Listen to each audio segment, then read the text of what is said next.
Howdy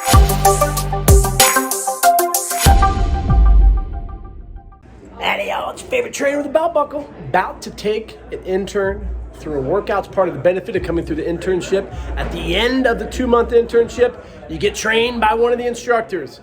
So Eric's ready for me down there. I'm going to take him through the first CCA part of our circuit programming at Show Up Fitness. If you want to become a successful personal trainer, show up in person, online, weekend seminars. Let us know what you think about this training session. So I'm going to start this out. All right, so what I'm going to do is I'm going to take Eric, our top intern here in West Hollywood, through the first portion of our CCA. Now, I don't program a lot for my clients. If you go to an Equinox, you go to Lifetime, they may want a month programming for a client. I think great trainers, if you're working with general pop, general aesthetic goals, we don't need to waste a lot of time programming because of the uncertainty. Have I trained you before? No. I don't know how much he can bench. I have a general idea. But if I were to write out this crazy workout for Eric as my client, he comes in, he goes, man, my hammy's all messed up. I just spent 45 minutes. Why? So when my client comes in, I'm able to design a workout in my head based off of my CCA. So I'm going to fill this out, but this is going to be like what's going on in my head when my client comes in. So again, never worked with Eric before. How you holding up? Okay. Sore anywhere? A little, my calf just from running. Okay. What we do? What do I do? No, what did you do this weekend? Oh, nothing. I did a run, did a bike ride. Nothing like Achilles, just soreness. Yeah, just soreness. Okay. Do you want to stick to more upper or lower body? Upper. Okay. So my mind just goes, we're not going to do much lower body. I know how many times a week he's going to come into me. How many times do you want to train with me this week? 3. So I would like to do full body, but if I'm not going to do lower body now, the next time I see you, I could do lower body. Or next time I could do full body and full body. As long as I'm hitting each muscle at least twice per week optimally. So I'm going to stay away from lower body. So my mind is going, I'm going to do some type of agonist, antagonist, push, pull. Do you have an area you want to work on? Back and shoulders. Okay. So back and shoulders. When I look at the patterns, which one would you prefer, back or shoulders? Shoulders. Okay, so we're going to emphasize shoulders first. So the first core pattern would be a press. And then we're going to do a pull. And then what do we want to train one muscle? Traps, bis, tris, abs, what? Tris. Yeah. All right, so then we'll do some accessory tricep work. So he comes in. I find out that information. My mind goes, all right, I'm going to start out with some type of press, some type of pull, and a tricep. But then I got to look at my environment. As we were talking about today in class, if it was packed, I might need to manipulate. I have the whole space, so I'm going to use as much as I would like. So I'm going to do, and I'm going to find out if my client likes a specific exercise. Do we have a favorite shoulder exercise? Military. Military press? Yeah, dumbbell. Okay. Which one do you do the most? Probably do that one the most. Okay, so then we're going to get you out of your comfort zone. We're going to do some standing press. And then for pull, what do we do most of the time for back? Pull-ups, chin-ups? Yeah, both. Do you have a favorite? I do more pull-ups. Okay, so we're going to do more chin-ups here, and then I'm going to show him some tricep variations that he doesn't do. So this is the one where I'm going to try to have fun with it and keep it a little different. So we're going to warm up, so I'll stick right here. We were talking about this in class today. This is one of my favorite warm-ups. Client comes in.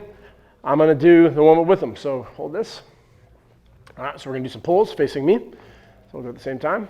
There we go. He's doing a staggered stance, which is fine. This is when I'll talk about what's going on. Where'd you go for a run? How far did you go? I did the treadmill for 2 miles. Okay. What was your time?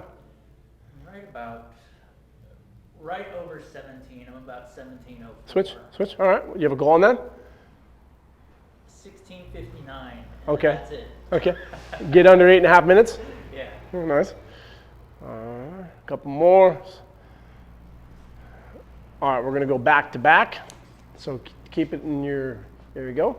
And we're going to press away. Good. Do you have any trail runs you like to do outside, or? Some, but I used to live in Encino. Okay. Lobo Park. Switch. I'll do hikes though. All right. Are you trying to run more because you saw my recent post? No, I did see it. And I go in little phases. I'll be reading or listening to a book. And it's always the military guys, those assholes. Like, oh, I'm running. So the military one I was reading that they did 32 minutes, 4 miles in their suit with their boots on. I'm like, that's pretty impressive, right? So then I look at it as a challenge for myself to get my cardio, respiratory, a little better. I'm going to move this to start setting up. Our camera guy Ivan left. All right, so that's where I'll go. All right, so I like standing military personally. What do you usually go up to when you do? The most I did was on Friday. It was 30. On each side? Yeah, each side, Okay. 25 and 5. All right, so let's start out by doing, we're going to do one last little thing. I want to do one of my favorite foam roll warm-ups, push-up. I want you just to come down, come up. Just do a few of those.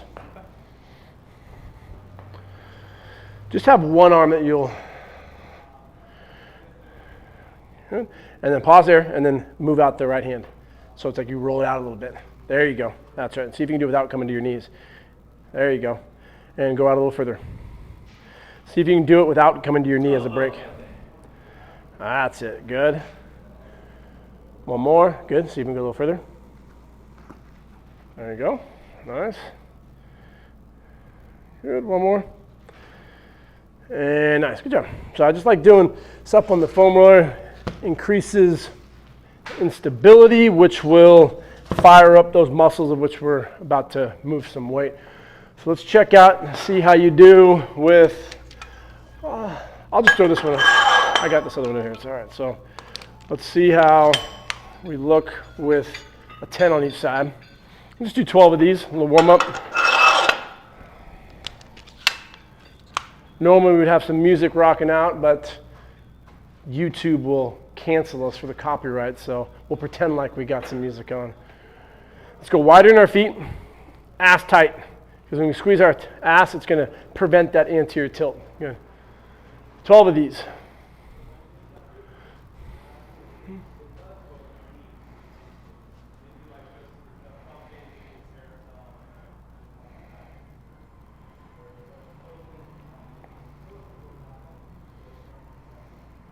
Two more.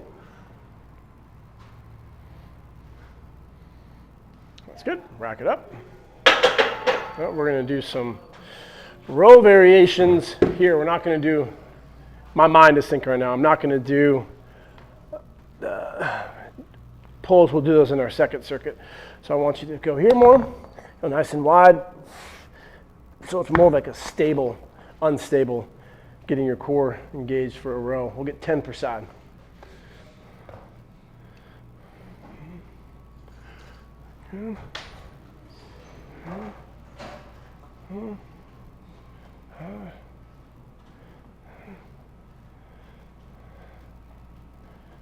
Last two. Switch it on up.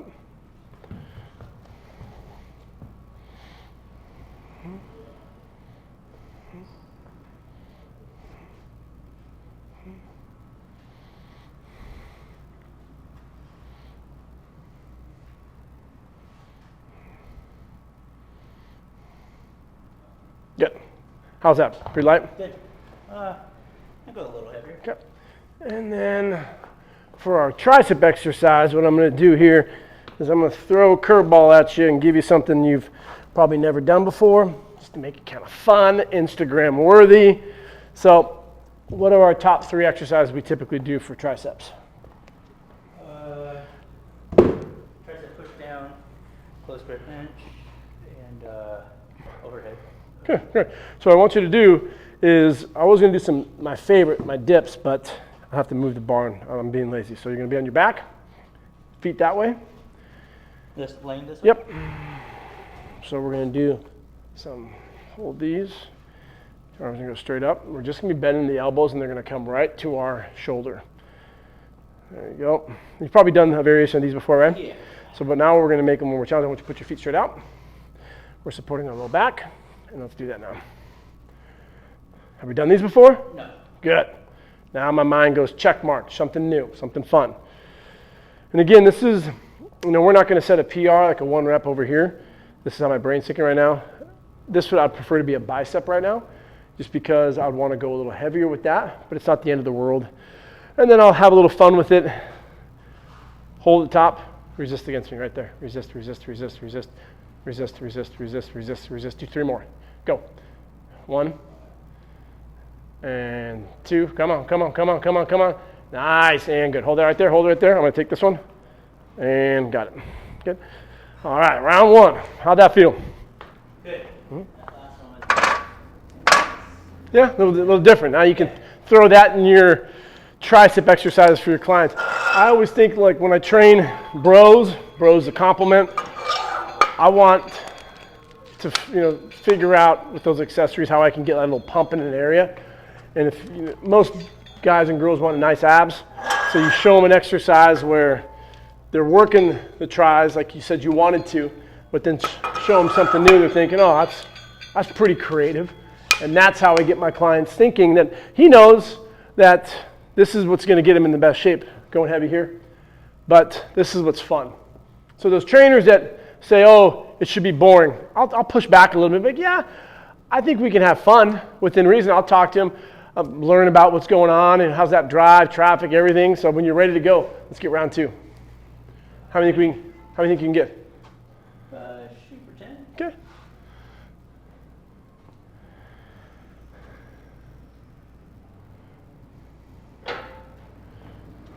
Squeezing the glutes, tight core. Good. That's easy. It starts getting hard. Squeeze that core. Keep it tight. There you go.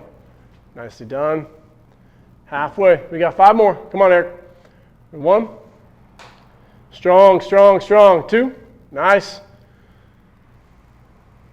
Last 2. Drive it up. Squeeze those glutes. Get it up there. Get it up there. All you. 1 more. And boom. All you. That a boy. Nice job. Good. Wrap it up there. Nice work. That was good. Let's go a little heavier on the rows.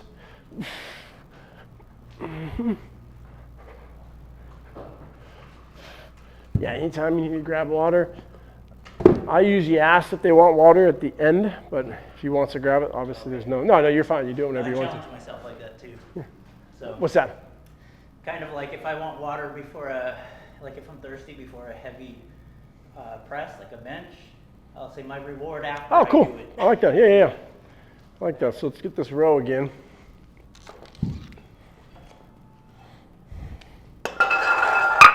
Good. Some things you may see with your clients is the head will start coming up if they're chatty. So while we're talking, I might just be like, okay, keep your head neutral. Just give them a nice little tap. And what this also does is it shows that I'm paying attention. And so, in his peripheral, he can see me walking around. And so I'm keeping track usually behind my counting over here. I'm not just sitting on my phone on the side. Sometimes these benches suck, and if they don't have these little markers, they could fall. So I may need to put my knee here, and I'll be like this, just to make sure he doesn't push it over. But he's in super control, great form, nice. And sometimes I'll be adding the weight on these other ones while he's doing that.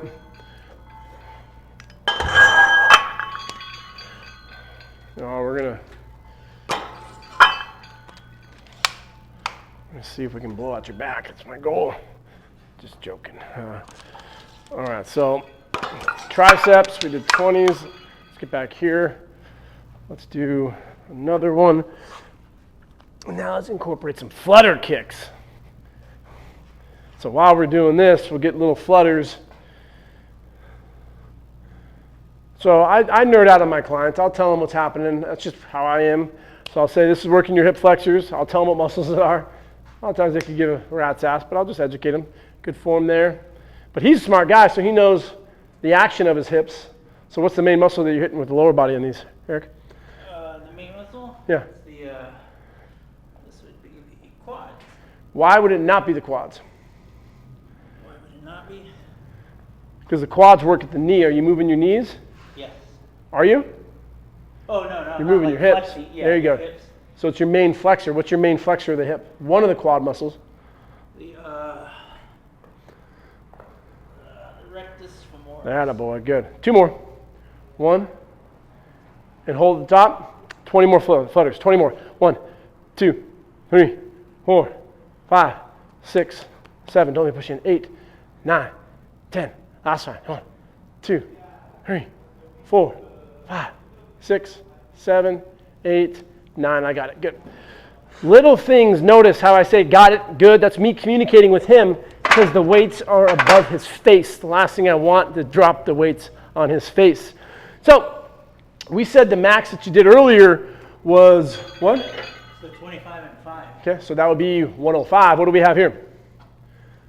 105. Carry the 1, divide by 2. Side. So what? How much is this? Hold on.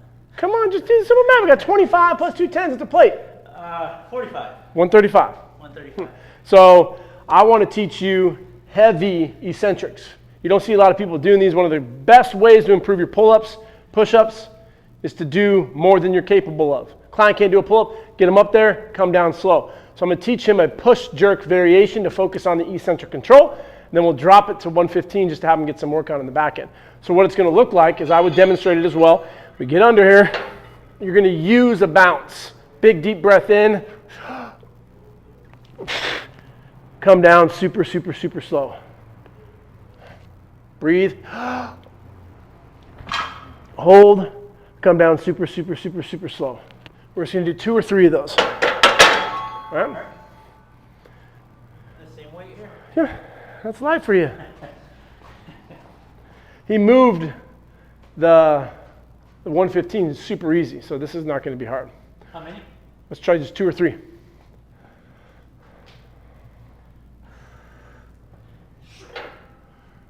Use that bounce, squeeze your core.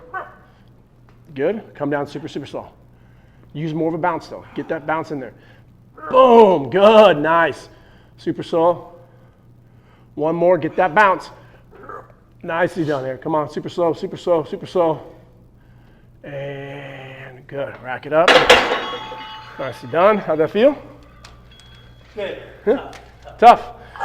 You know what I say about life? Life's tough. And we're going to go to 25s now. We're just going to bang them out. All right. Pick a number between 8 and 15. 1. 8 and 15. Oh. Give me 8. 8. See, he knows the trick. So get 9 of them. All right. So the form thing with this, that's a super overload. He's teaching his triceps, his downward rotators, the eccentric control that load. He's teaching his system that he will be able to do that sooner or later. There we go. Good. When we start getting tired, that's when we squeeze our ass. Good. Let's get 6. Here's 4. Good. Last 2. Squeeze the ass. Core tight. 5. Last 1. Get it to the top, and I want you to hold. Now just hold there, hold there. Now just appreciate the weight. Appreciate it. There you go. And good. Back it up. That was heavy, huh? Oh, yeah. Yeah, good. Did really well on that one. Nicely done, Eric. So, yeah, a lot of tricep work right there. So your clients just, I don't know what it is, they do it, as you probably experienced. I'll tell them, don't unrack the weights. They'll still do it. It's always something they'll do. I just get in the weird habit. I just like to do it, but I don't lose my shit if they want to help. Whenever you're ready, let's finish off these last 10. So just to give you some insights what's going on in my brain right now while I'm working with my client, I'm thinking, he said he wanted to focus on his press. That's what we really targeted. Here we're getting some good core work. We're getting some good pulling, back and bis. They are engaged, but this is what I really wanted to focus on. And we got some good work with the 115, but then we overloaded a little bit more. Always look at my hands too. I'm always counting. Good. Switch it on over.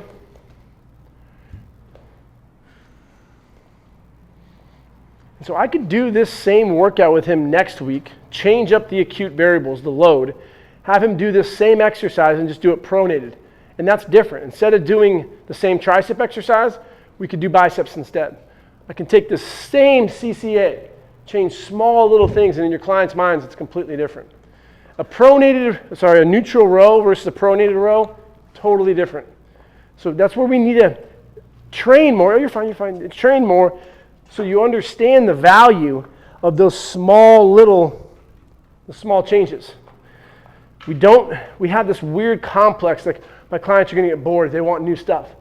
No, your clients want fucking results. And by doing all the constant variety, that they're not gonna get it. So come back.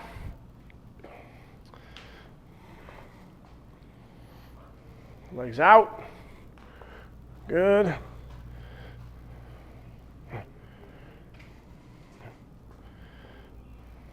So now the next circuit that I would do, maybe I'd emphasize more of his back. Give his shoulders and triceps a little bit of a rest. Good. Nice. Hold at the top. Now I want you to do abduction, so go away. No, you're not here, here. There you go, nice. Now let's just make it extra fun and hold right there, hold right there. A little more down, hold right there. I want 8 more of those, then we're done. 1, and 2, and 3, and 4, and 5. He has good lumbar position, nice. 7, and good, nicely done. Trainer engagement, that's our first CCA. Let's take it, how long do you guys think that took with the warm-up?